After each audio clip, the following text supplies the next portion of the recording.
여러분 안녕하십니까? 다음 달 1일부터는 전국의 모든 유치원과 학교에서 정상 등교가 시작됩니다. 코로나19로 2년 넘게 교육 활동에 제한을 겪은 학교도 일상으로 돌아가는 건데요. 체육 대회와 수학여행 등의 외부 활동도 재개됩니다. 4월 21일 목요일 투데이샷 첫 소식입니다. 2022 고양 세계 태권도 품새 선수권 대회가 오늘 고양 일산 킨텍스에서 막을 올렸습니다. 태권도 종주국인 우리나라에서 2007년 인천대회 이후 15년 만에 국제 스포츠 대회가 열린 건데요. 현장 소식을 강민주 아나운서가 전해드립니다. 태권도의 아름다움과 그 위상을 전 세계에 드높일 세계 태권도 품새 선수권 대회가 오늘 고양시 킨텍스 제2전시장에서 막을 올렸습니다. 품새는 겨루기, 격파와 함께 태권도의 3대 기술 중 하나로 아시안게임 정식 종목이기도 한데요. 세계 태권도 품새 선수권 대회가 2007년 인천 개최 이후 15년 만에 태권도 종주국인 우리나라에서 역대 최대 규모로 개최됐습니다. 세계 태권도 연맹과 MOU를 체결해서 본부가 이전하게 되어 있습니다. 이제는 이곳이 태권도의 성지라고 할 수 있습니다. 이분들한테 여기에서 우리가 코로나를 극복했던 자신감을 한 번 더 펼쳐지고 고양시는 그로 인해서 경제적인 효과들을 많이 거둘 수 있을 걸로 예상되고 있습니다. 만 12세 이상부터 출전할 수 있는 이번 대회에는 미국과 터키, 오스트리아 등 63개국에서 선수 760명과 임원 224명이 참가 등록을 마쳤습니다. It's been a dream of mine to come to Korea for a championship ever since I started Taekwondo, and the organization is amazing, the venue is amazing, so many nice people here, and I love to be here. 그중 지난 11번의 대회에서 단 한 번도 종합 우승을 놓친 적이 없는 우리나라는 57명의 선수들이 출전해 대회 12연패를 노리고 있습니다.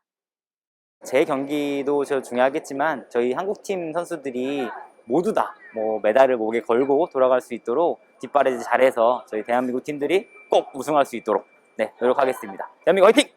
행사가 코로나 상황 속에서 개최되는 만큼 고양시는 방역 대책에도 힘을 쏟고 있습니다.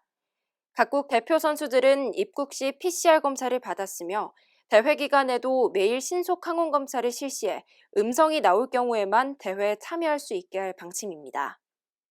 오는 24일까지 진행되는 대회 경기 종목은 총 36개로 공인 품새와 자유 품새로 나뉘며 모든 경기는 세계 태권도 연맹 유튜브 채널을 통해 생중계될 예정입니다.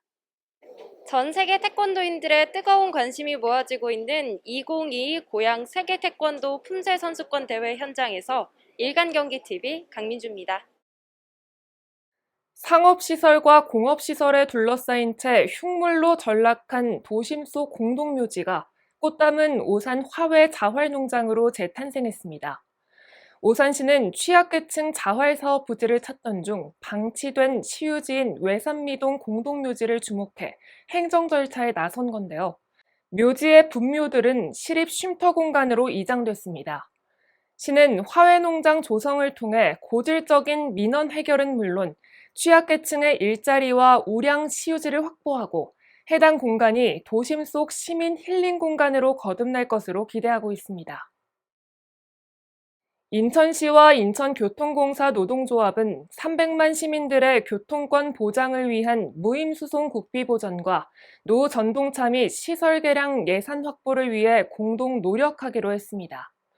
시는 오늘 인천교통공사 노사와 인천교통 공공성 강화와 안전 시스템 구축을 위한 노사정 공동협약을 체결했는데요. 앞으로 인천시와 인천교통공사 노동조합은 도시철도 관련 사업의 원활한 추진과 안전한 일터 만들기에 주력한다는 계획입니다. 허가를 받지 않고 유해 화학물질을 사용하는 등 화학물질 관리법을 위반한 경기도 내 77개 업체들이 적발됐습니다. 경기도 특사경에 따르면 이들 업체는 허가를 받지 않고 유해 화학물질을 사용하거나 유해 화학물질 보관시설의 잠금 장치를 제대로 관리하지 않고 자체 점검을 이행하지 않는 등의 위반 행위를 저지른 것으로 조사됐습니다.